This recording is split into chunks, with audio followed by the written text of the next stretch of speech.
Today's review is of Wonder Woman, the fantastic movie directed by Patty Jenkins, starring Gal Gadot and Chris Pine, along with other famous people that I didn't initially recognize.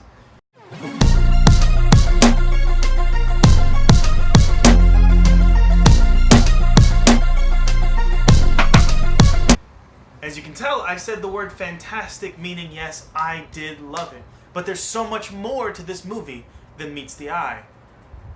Wait, that's Transformers. There's more to them than meets the eye. This movie was wonderful. It was by no stretch of the imagination technically perfect, but it packed so much heart within it. There was a definite pulse, and they captured the hope of a character and the strength of a character and just the general integrity of a character that we haven't seen from DC movies as of yet. We've got a Superman that broods a lot and a Batman that broods a lot, but we don't really have a character that stands up for truth and justice. And this is where Wonder Woman comes into play.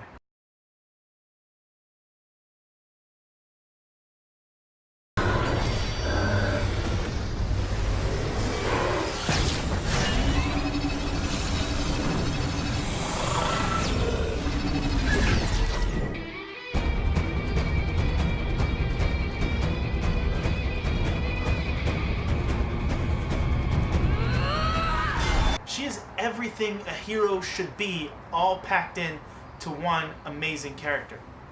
But the cool thing about this is the DCEU finally has a character that they can hang their entire movie franchise off of, and it's Wonder Woman, which is not really much of a surprise. Superman didn't get them what they wanted. Batman, they've been having trouble getting back on the screen. They decided to put Batman and Superman together in a movie, and surprise, the coolest thing about that movie was Wonder Woman.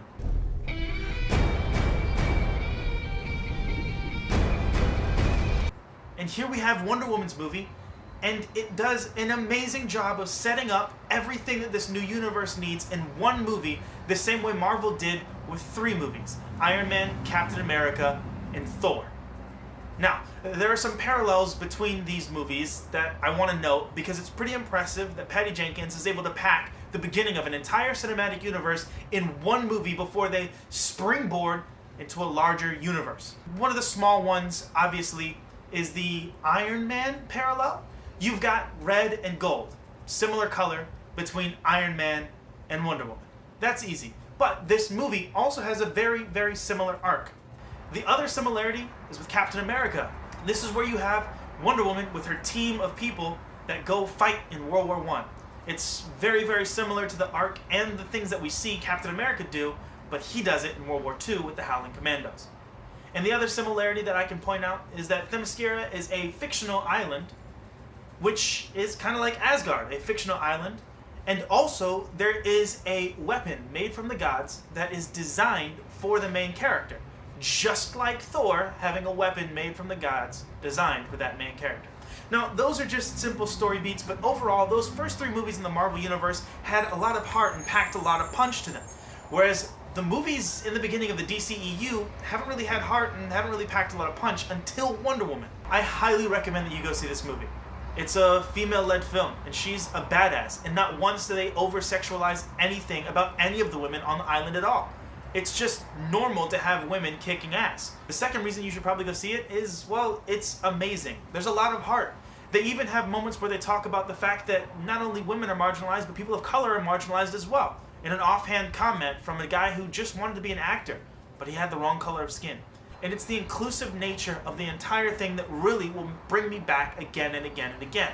So these are 10 things that you can read or watch that star our favorite Wonder Woman. You can obviously watch Linda Carter as the very first instance of Wonder Woman on television. She did a fantastic job, similar to what Christopher Reeve has done for Superman. Wonder Woman can be seen in Justice League and Justice League Unlimited, the early 2000s cartoon that won over my heart for most of the DC universe.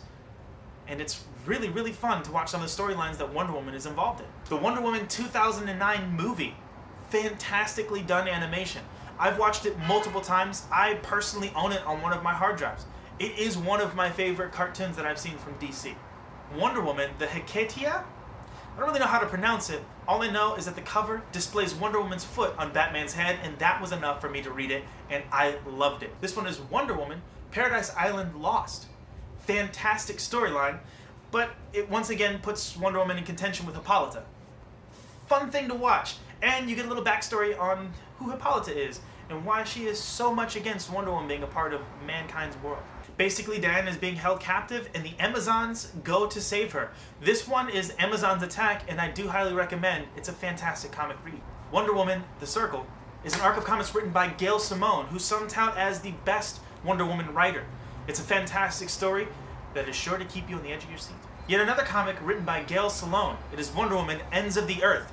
And here's a quote from Gail Simone herself.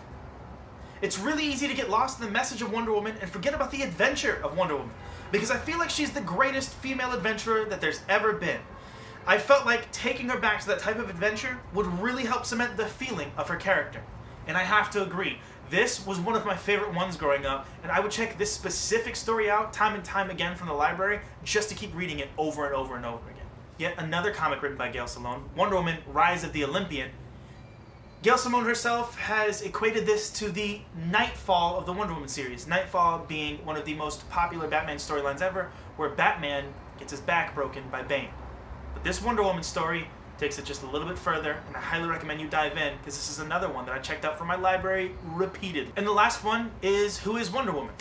It's a very, very fun story that I recommend you read that kind of gives you a little background of Wonder Woman after the mantle of Wonder Woman has been taken from her. To wrap things up, Wonder Woman was well worth the experience in the movie theater. It was 2 hours long, and it definitely didn't feel that way. I felt like I was watching this journey that was beautifully portrayed by Gal Gadot on screen. Fantastic job, Patty, for bringing one of my favorite DCU characters into this world in a way that shows the rest of these guys out there making superhero movies exactly how to get a character right. I recommend that all of you go see this movie, and I'm going to give it a definite 9 out of 10. It was incredible, and I will 100% be seeing this movie again and adding it to my collection. Thank you guys so much for watching. I hope you enjoyed. I spent a lot of time making this Wonder Woman video, and if you enjoyed it, I will be making a lot more reviews with my time. So please click here to subscribe, or click here to watch another review that I might have. Thank you very much, and I hope to be reviewing more for you soon.